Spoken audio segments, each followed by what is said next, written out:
O te whiwhia toi whaatala whātulu tātua tunu umalau whaafonga lea matango le neiva yaso, e leisi foi whaopopongo talafo mai Sāmoa e mea loo tutupuai, usi mai ele whaafonga. Wa whaalau I loa manino mai le fionga ministao company vaa Sāmoa, le fionga olo a forfiti vaa ai le pepo whaamtalanga mai le malo. Wa vaa ai nei le au mai le o ni vaa se lua, e su yei vaa ia Sāmoa wa yei le wha le tonu, e au fie ma le leiri Sāmoa tolu le e malanga le vaa o polu masawai. Le nei loa le wha le tonu le lua masina taruai.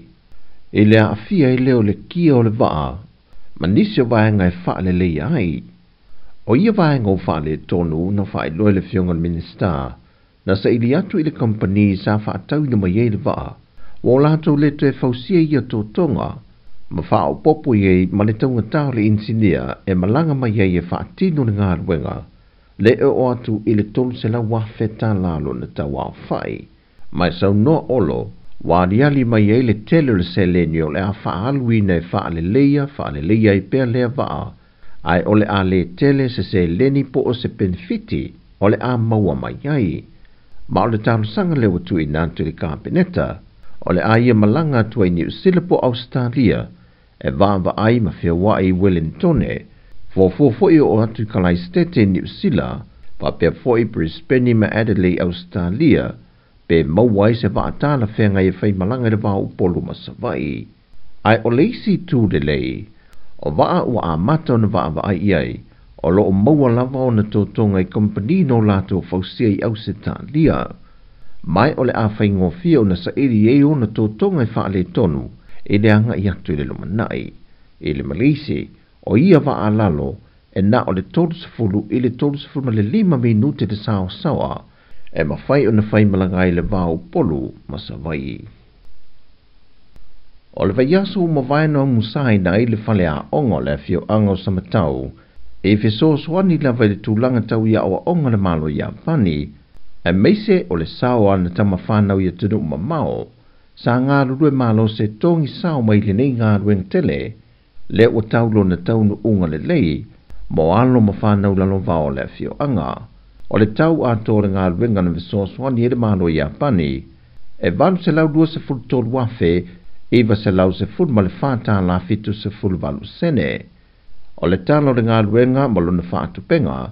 na whonga ina le fionga ia niu le ia taua umu le ia taua, e tolu se lau wonu se fulu wafe le se le ni sa tu ina atu le malo ia pani, e tolu se lau fitu se fulu ma le whaafe se lau fitu se fulu wonu tā la valu se fulu sene,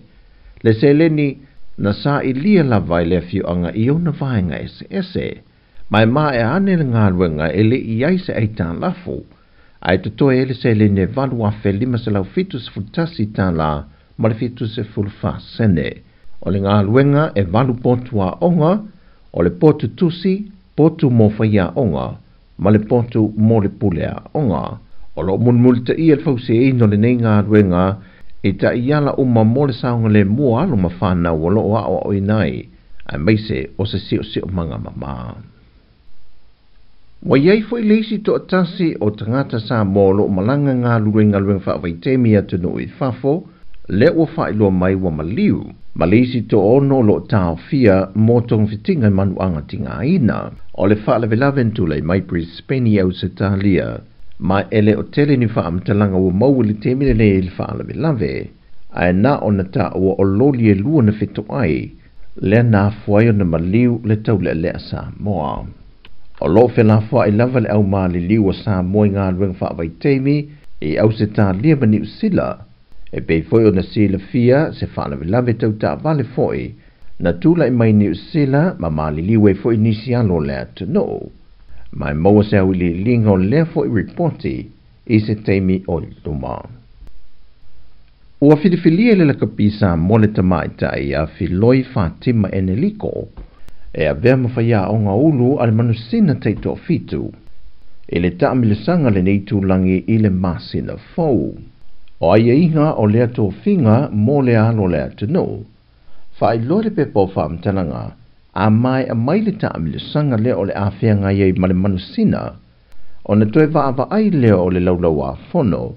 pe ua ia au sia tu langa mo o mia, mo le avea i o ia e tau aveina le to'ofinga. O tala ia mai Sāmoa le amatango nei vai aso, ma nui e tele lu tātou o tunu,